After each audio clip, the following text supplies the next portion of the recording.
Ça, c'est sur Stade 2. Vous restez avec nous. En attendant, on va prendre un bon bol d'air puisqu'on va partir sur le Vendée Globe avec vous, Patrick, et tout de suite faire un point position sur ce Vendée Globe très disputé, ce bras de fer qui continue. Ouais, point position. Vous allez voir que c'est toujours aussi serré. François Gabard qui se tire la bourre avec Armel Leclerc. Je parie qu'ils ont choisi des options un peu différentes maintenant. Regardez ça.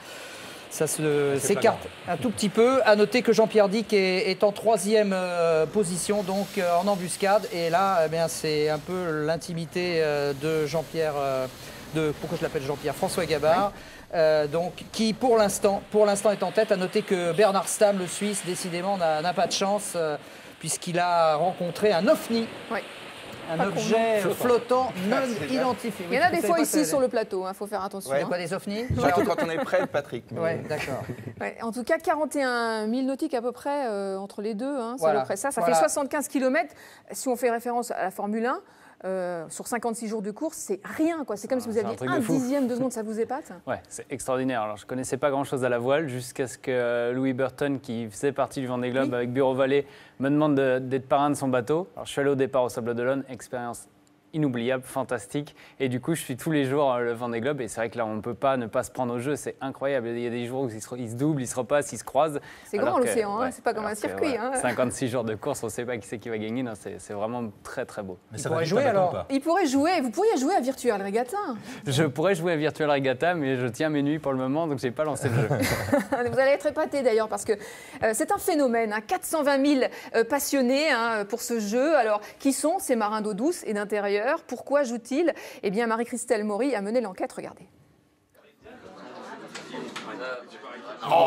C'est pas vrai. C'est bon ça? J'ai plus de vent, c'est quoi cette histoire? Ils ont tous attrapé le même virus. Jean Bruno, 36 ans, patron d'un bistrot à Paris, organise dans son bar des soirées spéciales Virtual Regatta. Ah, t'as encore perdu 3000 places depuis ce midi? Ah, mais c'est pas possible! Ça fait une demi-heure que tu le gères tout seul, là, et qu'on n'arrête pas de perdre des places. Ben quoi, j'essaie des trucs. 2 fois par jour, Yves et son petit-fils de 12 ans attendent les changements de vent pour faire avancer leur monocoque. Et regarde, tu vois le Cap Lewin, là? Les fichiers qui sont décrits ici, ce sont exactement les fichiers qu'ont les mecs sur le Vendée Globe. Tu rigoles. Quand Pierre, informaticien, et Jacques, cardiologue, se retrouvent, c'est pour barrer chacun de son côté son bateau. Bah, finalement, tu vois, je m'attendais pas à ça, j'ai des meilleurs vents que prévu. Voilà l'océan Indien dans toute sa splendeur. Faire le Vendée Globe en temps réel, comme les vrais mais les pieds au sec, voilà la belle idée. Ils ont 8 degrés là où ils sont secoués. Là ici, même si on descend à 60 degrés sud, les icebergs on craint pas, tout va bien. 420 000 personnes se sont déjà lancées dans l'aventure virtuelle. Tous, comme ici au Salon Nautique, tous analysent les fichiers météo, changent les voiles et pilotent leur bateau comme les pros. Les skippers pros l'utilisent comme simulation, ils travaillent dessus. Et d'un côté, la fameuse Madame Michu, on va dire, qui habite en Alsace, qui ne voit pas la mer et qui s'en fiche de la mer, qui navigue pas, elle aussi, elle arrive à jouer. C'est ça la force de ce jeu-là, quoi. C'est bon. J'ai une petite minute. Alors. Ah bah oui, mais le problème, c'est qu'il n'y a plus de batterie. Plus de batterie, plus de Wi-Fi, voilà l'un hantise des joueurs de Virtual Regatta. 3 mois à vivre une vie par procuration, 3 mois à ne penser qu'à cela. Ouais, il me nargue, parce que 500e, il me nargue tous les jours. T'as pas de vent. Une passion jusqu'à l'obsession parfois. Et pendant ce temps-là, la vie de famille en point de suspension. J'ai dit à Chantal, non, je vais pas le faire, ça va me prendre 3 mois. Et ça va t'énerver.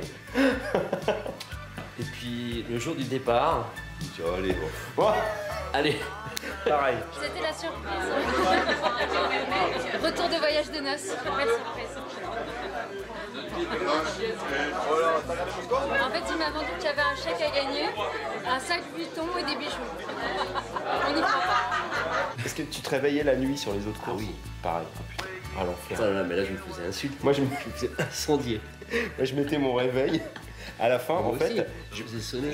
Non, moi à la fin, comme je me faisais engueuler, je mettais le vibreur. Oui, moi aussi. Mais elle entendait quand même. Moi je mettais le vibreur sous l'oreiller comme ça. Et là, je retourne. Et putain, j'ai encore ton jeu pourri. S'amuser à être marin. Le Vendée Globe sur Virtual Regatta, c'est gratuit. La seule chose que cela coûte, c'est du temps, évidemment. Ce que je comprends pas, c'est pourquoi on a gagné des places jusqu'à midi. Jusqu'à midi, on gagnait des places. Et maintenant, on n'arrive plus à en gagner. Bah, en fait, il faudrait essayer de quitter cet endroit devant et aller au prochain cube. Devant. Oui, mais je suis d'accord avec toi, mais... Et une fois qu'on sera là, je crois qu'on gagnera des places. Je crois. Jouer entre générations, en famille et entre copains, jeu pédagogique ou compète entre amis, chacun y trouve son compte. Ah, quand je vous voyais la semaine dernière, j'étais dans une pétole et vous aviez 35 nœuds de vent. Oh là là, ouais, c'est pas vrai, ça va m'arriver ça ou pas? On s'est fait plaisir, c'est clair. Ah, pétole quand tu nous tiens. Ouh, que c'est dur. Mer plate, 12 nœuds de vent. Tout va bien. Il y a des moments qu'on peut pas rater, c'est les changements de vent.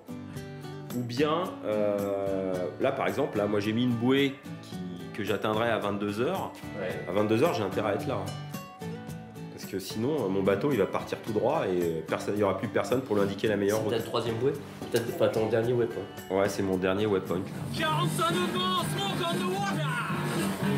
Les premiers du Vendée Globe et les meilleurs joueurs de Virtual Regatta devraient arriver en même temps fin janvier, après 3 mois d'une course harassante, mais passionnante. Tu diras que tu as fait le tour du monde en solitaire, sans escale? En solitaire, non, mais avec mon grand-père, oui. Le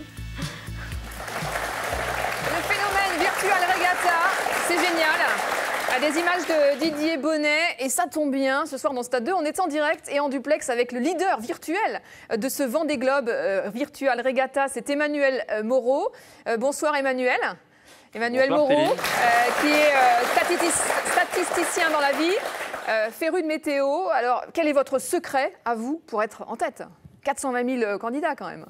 Bah, mon secret, en fait, il est que je suis tout simplement passionné de météo et de routage météo. Donc, je joue depuis quelques années sur Virtual Regatta et ça marche bien. Et il se trouve que cette fois-ci, je suis aux avant-postes du Vendée Globe virtuel. Pas d'iceberg, pas de 40e rugissant. Vous êtes bien chez vous, vous jouez beaucoup chez vous ou ça se passe comment votre pratique du jeu?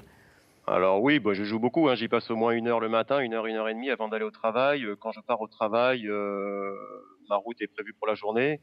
On peut programmer plusieurs caps dans la journée et puis le soir, j'y repasse facilement 1 heure, parfois 2. Voilà. Alors de Niort, avec Emmanuel Moreau, on va filer au milieu de l'océan puisqu'on va retrouver tout de suite François Gabard, qui donc lui est le leader du Vendée Globe.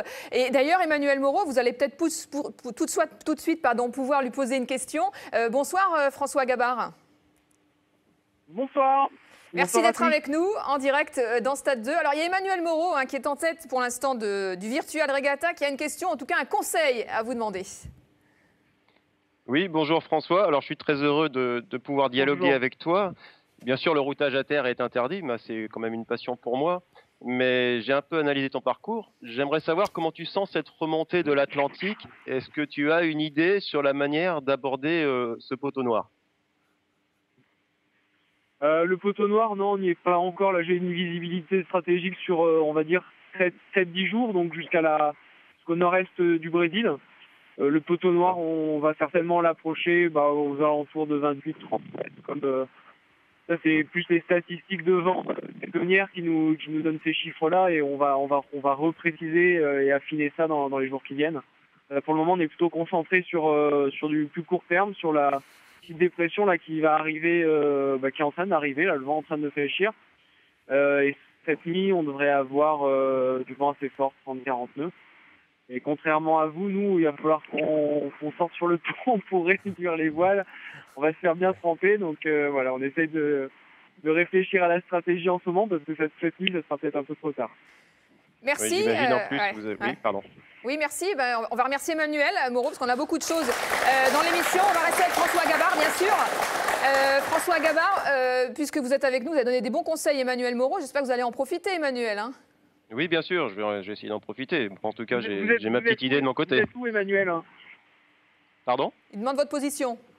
Vous êtes je suis par 32 degrés sud à peu près. Je suis à peu près une journée devant toi. Oh là là. Ah, il est devant, il est devant. Ah, c'est dur. Ah ouais.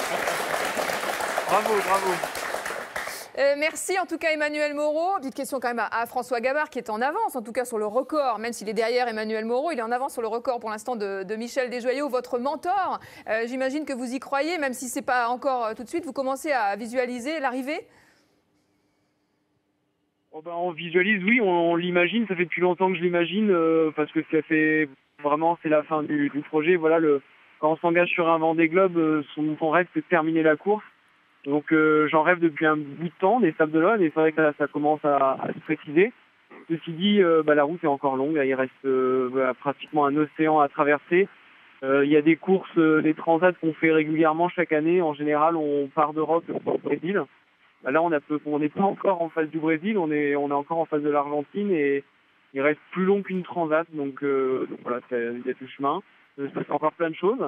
Mais en tout cas, moi, je vais tout faire pour continuer à naviguer le plus propre possible pour essayer d'arriver au Sables d'Olonne. Et puis, si ça peut être devant les autres, tant mieux. Si ça ne l'est pas, tant pis. Eh bien, merci beaucoup, François Gabard, qui est avec nous en vrai direct ce soir dans Stade 2. Bon courage pour la suite. Juste un petit mot, un petit tweet de Fredo qui dit merci à Stade 2 pour la médiatisation de nous autres, les petits voileux de Virtual Regatta, qui pouvons nous prendre pour des grands, mais vous êtes des grands aussi. Et ouais, c'est vrai. Et figurez-vous que les skippers tweetent aussi, puisqu'on a attrapé au vol un tweet justement de François Gabard qu'on va découvrir, qui savoure, vous allez le voir, les joies de la météo. Il fait beau. Pas seulement de la météo. Viens profiter de la molle, du soleil et de mon nouveau statut pour faire ma petite commission au vent. Quel bonheur. Ça, tu ne peux pas le faire dans la voiture. C'est clair, c'est un plaisir réservé aux skippers. Ça tombe bien, justement. La Tweet Week, c'est une nouvelle rubrique de Stade 2. On sonde l'opinion de nos champions. On attrape au